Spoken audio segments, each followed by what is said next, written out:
अस्सलाम वालेकुम।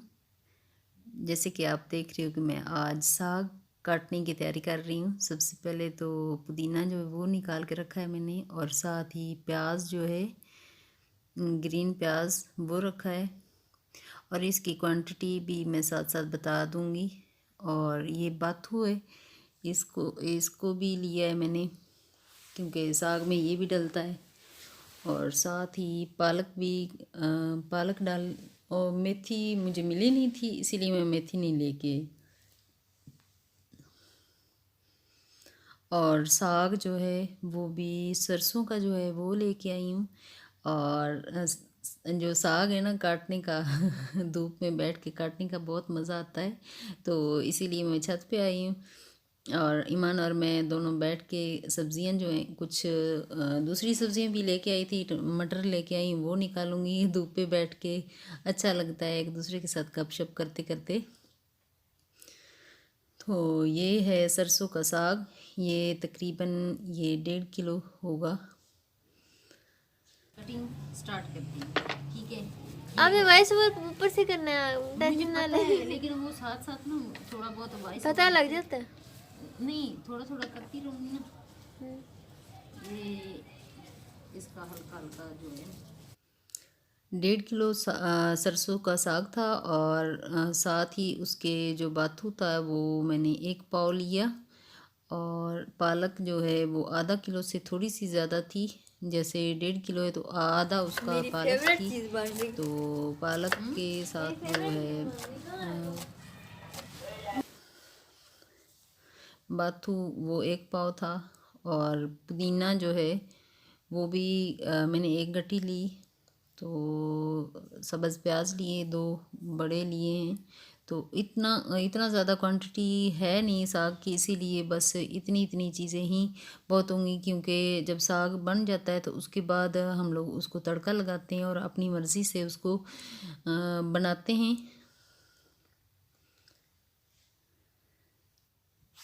अभी जो साग है वो मैं चुन के उसको, जो साफ़ साफ़ होगा वो निकाल लूँगी, जो थोड़ा सा भी ख़राब होगा उसको निकाल के साइड पे रख दूँगी। और उसको अच्छे से मैं बना के काट के कटिंग करके तो मैं रखती जाऊँगी। उसके बाद फिर मैं जाके तो इसको धो लूँगी। अभी साग की कटिंग कर रही हूँ मैं।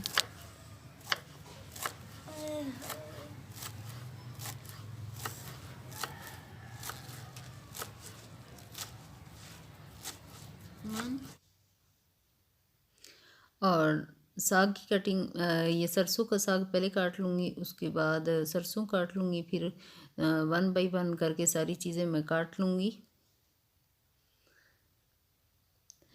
प्रोसेस इसका काफ़ी ज़्यादा लंबा होता है, तो इसीलिए लोग इसको इतना ज़्यादा पकाना जो है वो बहुत अवॉइड करते हैं कि ना पकाएं।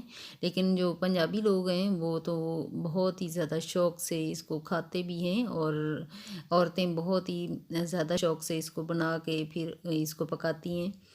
तो मैं भी कोशिश कर रही हूँ कि मैं इसको खुद घर में इसको एक विलेज स्टाइल, जैसे हम लोग अपने गांव में रहते थे तो अम्मी करती थी, तो वैसे ही सेम मैं वैसे कोशिश कर रही हूँ कि मैं वैसे ही करूँ। तो देखते हैं, शुरू से जो साग था वो बनता था, तो जिस दिन साग बनता था उस दिन ये होता था कि दूसरे घरों में भी भिजवाया जाता था। जो पड़ोसी होते थे उनको साग ज़रूर भिजवाया जाता था। ये एक ऐसी चीज़ है, इससे ये यूँ कहिए कि प्यार भी बढ़ता था, कि अगर हम दूसरों के साथ शेयर करते हैं चीज़ें तो उससे प्यार काफ़ी ज़्यादा बढ़ता है। अच्छा, ऐसे भी होता है, किसी के घर अगर जो पड़ोसी उनके घर साग नहीं भिजवाया जाए ना तो वो नाराज़ भी हो जाते थे कि हमारे घर भाई साग क्यों नहीं भिजवाया। ये बहुत एक होता था पहले, और मुझे जो है ना थोड़ा सा कट भी लग गए। तो ये भी साथ साथ होता रहता है, लेकिन साथ साथ काम तो करने हैं। बस आज ठान लिए कि साग बनाना है तो बनाना ही बनाना है।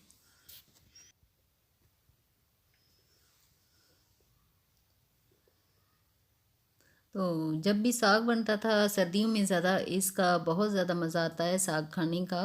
जब साथ जो मिस्सी रोटी है, मकई की रोटी, उसको हम लोग मिस्सी रोटी बोलते थे। तो मिस्सी रोटी और मक्खन के साथ इसको जब खाया जाता है ये बहुत ही ज़्यादा मज़े वाला लगता है। और तंदूर की रोटी हो उसके साथ भी बड़ा ज़्यादा मज़ा आता है। तो जो टेस्ट थे वो पहले वाले, वो टेस्ट अब बहुत कम हो गए। लेकिन हमारे घर में ये है कि हम उस टेस्ट को ना ख़त्म नहीं होने देते, क्योंकि हमारा ट्रस्ट जो है अम्मी के घर हम लोग आते जाते हैं, तो उधर ज़ाहिर सी बात गांव साथ ही है, तो वहाँ से फिर चीज़ें जो हैं वो देसी चीज़ें कुछ मैं मंगवा लेती हूँ। तो इसीलिए फिर हमारा जो एक देसी टच है वो ख़त्म नहीं होता, क्योंकि हम वो ख़त्म करना भी नहीं चाहते। वो उसका जायका, उसका जो होता है टेस्ट होता है, वो हमें कभी भूलता नहीं और ना ही हम ख़त्म करना चाहते हैं। वो टेस्ट ही होता है जो हमारी ज़िंदगी होता है, तो उसको हम कभी भी नहीं भूल सकते। ना तो ज़ाहिर सी बात है हम अपने वालिदैन की जो भी चीज़ें हैं उनको नहीं भूल सकते। हम जो रवायात हैं, ये हमारे रवायती खाने हैं, तो हमें जो है अपनी रवायात को ज़िंदा ज़रूर रखना चाहिए। और कभी कभार होता है कि सर्दियों में एक आध दफ़ा हम ज़रूर बनाना चाहिए हमें। वैसे भी जो औरतें होती हैं उनके लिए साग जो होता है इसमें कैल्शियम होता है, तो इस काफ़ी ज़्यादा जो हमारी तरह के गोश्त और अंडे कम खाने वाले होते हैं मेरी तरह के, उनके लिए भी ये साग काफ़ी अच्छा है कि वो साग से बेनिफिट ले सकते हैं। गोश्त का जो दालें होती हैं और साग होता है वो तकरीबन मिलता जुलता उनका होता है, तो वो ले लें तो ज़्यादा बेहतर है। और अभी प्याज मैं कट कर लूँगी। मेरा जो साग है काफ़ी हद तक आधा तो मैंने काट लिया है बातों बातों में, और आधा रह चुका है वो भी काट लूँगी। और धूप भी आज काफ़ी ज़्यादा अच्छी निकली हुई है। और जब दिल का मौसम अच्छा हो ना अंदर से अच्छा हो, तो सारी चीज़ें ही अच्छी लग रही होती हैं, धूप भी अच्छी लग रही होती हैं और मौसम भी अच्छा लग रहा होता है ऐसे ही। और नीचे मैं गई थी, तो जब मैं आई हूँ ना तो मशीन भी मैं लगा के आई, क्योंकि मेरा ये डेली का काम होता है कि मैं मशीन का एक लोड जो होता है वो लगा लेती हूँ। और सुबह में नाश्ता आज फिर मैंने नहीं किया। आजकल मैं डाइटिंग पे हूँ, मैं नाश्ता नहीं करती। पीछे भी 3-4 दिन मैं बीमार काफ़ी ज़्यादा रही हूँ ना, तो फिर मेरा दिल ही नहीं कर रहा था कि मैं नाश्ता कर लूँ। अभी मेरा ये वाला जो है बाथू, इसको भी कट कर लूँगी और बारीक बारीक काट के इसको रख लूँगी। और सब्ज़ मिर्चें यहाँ नहीं लेके आई थी, क्योंकि वो मैंने फ्रीज़ करके रखी हुई हैं, तो वो मैं वो डाल लूँगी नीचे जाके, कट करके नीचे ही जाके डाल लूँगी। और पता आजकल जो टमाटर है ना, पता नहीं ये क्यों महंगे बेचारे हो गए हैं, इतने ज़्यादा महंगे हो गए हैं ना। रात को मैं सब्ज़ियाँ लेने के लिए गई, मैं आपको एक बिल्कुल न्यू बात बताती हूँ, क्योंकि मेरे लिए न्यू है, क्योंकि मैं लोकल मार्केट में गई कि मुझे ना अर्जेंटली मुझे चाहिए था साग, क्योंकि मेरा दिल बड़ा ज़्यादा चाह रहा था कि मैं साग खाऊं। तो यूसुफ हर रोज़, जब भी मैं 2 हफ्ते हो गए मैं यूसुफ से बोल रही थी कि यार मुझे ना साग चाहिए, मुझे साग ला कर दे दो। अच्छा हम हाइपर जाएंगे वहाँ से लेके, अच्छा हम मेट्रो जाएंगे वहाँ से लेके आएंगे, लेकिन जब भी जाते साग नहीं आता। वो असल में चाह ही नहीं रहे थे कि साग ये लेके आए। लेकिन फिर मैंने कहा अच्छा आप नहीं खाना, हम लोग खा लेंगे। वो असल में बहुत चिढ़ते हैं जब एक चीज़ सुबह मिल जाए फिर शाम फिर दूसरे दिन भी वो मिल जाए ना, तो यूसुफ को बड़ी चिढ़ होती है ये साग से। ऐसे ऐसे होता है कि मैं सुबह दे रही होती हूँ, हर नाश्ते में मैं दे देती हूँ, वो कहते हैं ये ना दो। तो मैं जब गई ना, मैं आप लोगों को बता रही थी कि मैं लोकल मार्केट गई, वहाँ पे मैंने पूछा कि प्याज वो जो टमाटर कैसे, उन्होंने कहा 70 रुपये पाव। मैंने कहा ठीक है। यूसुफ कहने लगे यार दही डाल लो, रहने दो, वो जो है इतने टमाटर महंगे हो गए, रहने दो ना, इमली डाल लो, साथ साथ ये कह रहे थे। मैंने कहा यार नहीं, लेने दो, क्योंकि जो है टमाटर उसके बगैर जो सब्ज़ी है वो नहीं बनती, तो आप लेने दो। तो साग भी मैं साथ लेके आई और मटर भी लेके आई। और इतनी ज़्यादा सब्ज़ियाँ अच्छी नहीं मिली, क्योंकि जब मैं जाती हूँ ना वो कारफुर जाती हूँ, वहाँ पे अपनी मर्ज़ी से मैं लेती हूँ और बहुत ही ज़्यादा फ्रेश होती हैं, अच्छी होती हैं, और मेट्रो में भी अच्छी होती हैं। मुझे इतनी ज़्यादा फ्रेश नहीं मिली, फिर भी मैं लेके आ गई हूँ। चलें जी, अब मैं नीचे आ चुकी हूँ और चूल्हा मैंने ऑन कर दिया है, अभी ऑन करूँगी। और ऊपर रख दिया है मैंने ये एक कंटेनर, जिसमें मैं डाल दूँगी, थोड़ा सा पानी डाला है।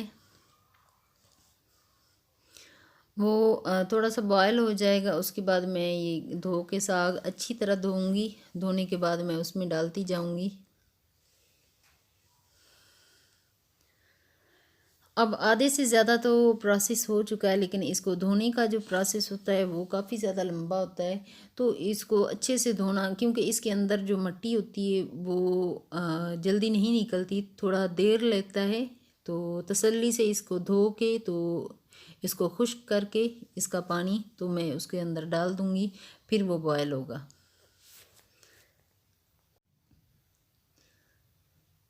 आज का काम इस पे बहुत ज़्यादा टाइम लग गया है, लेकिन शाम को सब्ज़ी तो बनानी है। अगर नहीं बनाई तो फिर इसका मैं कर लूँगी, यही फ्राई कर लूँगी। लेकिन मुझे नहीं लगता कि हम लोग ये शाम को खाएंगे, क्योंकि ये वाली वीडियो जो है वो मैं बस जितनी देर तक बॉयल होगा उतनी देर तक ही बनाऊँगी। उसके बाद फिर नेक्स्ट वीडियो में मैं इसका तड़का लगा के दिखाऊंगी कि कैसे हम लोग लगाते हैं और किन किन चीज़ों से लगाते हैं, और बहुत ही ज़्यादा मज़े वाला लगता है साग। और किस किस को ये पसंद है और किस किस ने इस सीज़न में बना लिया है, वो कमेंट करके मुझे ज़रूर बताइएगा,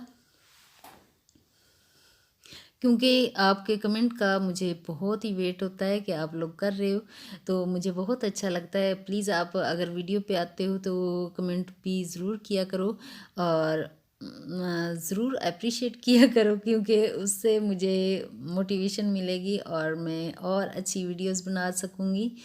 तो आप लोगों का बहुत बहुत शुक्रिया, जो लोग मुझे कमेंट करते हैं, लाइक करते हैं, शेयर करते हैं मेरी वीडियोस को, और मेरे चैनल को सब्सक्राइब करते हैं, उनका बहुत बहुत शुक्रिया।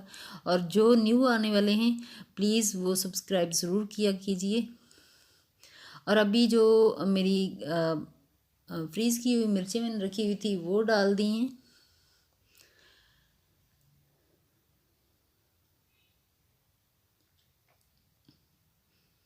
इतनी ज़्यादा नहीं डाली क्योंकि कड़वा ना हो जाए, तो चेक करके बाद में और डालूँगी। साथ ही नमक भी ऐड कर दूँगी कि ये जल्दी गल जाए।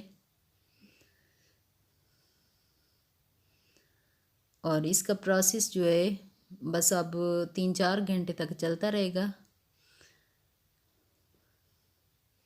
नेक्स्ट वीडियो में मुलाकात होगी। अपना और अपनी फैमिली का ख्याल रखिएगा। कि अल्लाह हाफिज़। और मेरा साग जो है वो अभी 4-5 घंटे लगेगा, इसीलिए मैंने वीडियोस जो है अपलोड करनी है। तो नेक्स्ट वीडियो में मैं इसका जो भी प्रोसेस होगा वो मैं ज़रूर दिखाऊंगी, क्योंकि इससे जो वीडियो है वो बहुत ज़्यादा लेंथी हो जाती है, इसीलिए मैंने यहीं पे इसको ख़त्म किया है। ओके, अल्लाह हाफिज़।